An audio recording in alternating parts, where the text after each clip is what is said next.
Hello, Cho. Let's read out the questions. Questions is the energy of electromagnetic waves is of the order of 15th kilo electron volt. To which part of the spectrum does it belongs to? Option A, gamma rays. B, X-rays. C, infrared rays. D, ultraviolet rays. So यहाँ पर हमसे बोला जा रहा है कि जो energy of electromagnetic wave it is order of 15 kilo electron volt.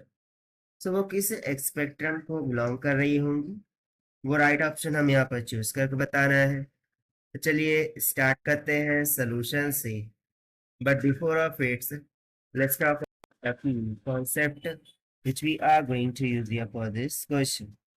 So यहाँ पर हम simply electromagnetic waves spectrum concept का यूज करेंगे। So according to electromagnetic wave spectrum you can clearly see into the diagram. सबसे पहले यहाँ पर देखिए रेडियो वेव्स दिखाई गई है। Second wave for waves far I R micro यानी कि इंफ्रारेड वेव्स से फार, फिर infrared waves, then UV light, X rays and gamma rays. और यहाँ पर ऊपर वेवलेंथ की रेंजेस दिखा रखी है। सो गामा रेज के लिए 0, 0, 1, एक्स रेज के लिए 10, यूवी टू आई आर के लिए 700 to 400 इन नैनोमीटर्स। वहीं पर बिलो डायग्राम में देखें तो देखिए सनलाइट है और विजिबल लाइट सोर्स है, इसको प्रिज्म से पास किया जा रहा है। तो यहाँ पर ये 7 लाइट में स्प्लिट हो रही है। तो सबसे पहली जो लाइट है वो 750 नैनोमीटर की इक्वल है, यानी कि उसकी वैल्यूज 750 नैनोमीटर है।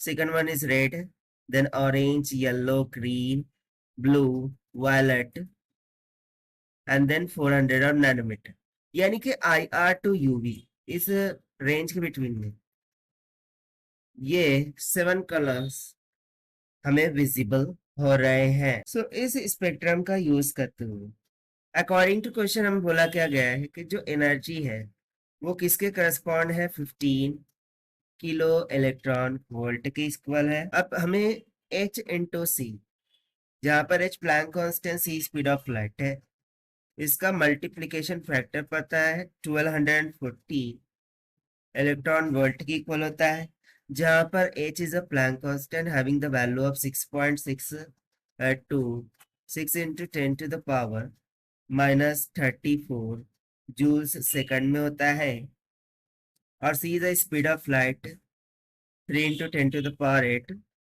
मीटर पर सेकंड की इक्वल होता है। So by using the formula of photon energy which is given by A is equals to hc by lambda, so यहाँ से हम वेवलेंथ फाइंड आउट कर सकते हैं कि lambda is equals to hc by E. So this is equals to hc, वो हम यहाँ पर इलेक्ट्रॉन वोल्ट में रखेंगे, that is 1240 electron volt divided by energy required 15 kilo, यानी कि 15 into 10 to the power +3 of electron volt. So divide करने पर हमें वेवलेंथ कितनी मिल जाएंगी, 0.083 नैनोमीटर्स की। सो देखिए 0.083 नैनोमीटर, ये जो वेवलेंथ है it is nothing but an order of, that is therefore the order of wavelength lambda is between 10 nanometer and 0.001 nanometre. सो 0.001 से तो 10 नैनोमीटर, ये रेंज हमें स्पेक्ट्रम में देखने से पता चलता है कि it is nothing but belongings to the X rays, so therefore it belongs to X-ray. That is why the X-rays is going to be the required answer to our question as per the given option. Option B is correct. So this is the required solution. I hope you understood it well. Best of luck. Thank you.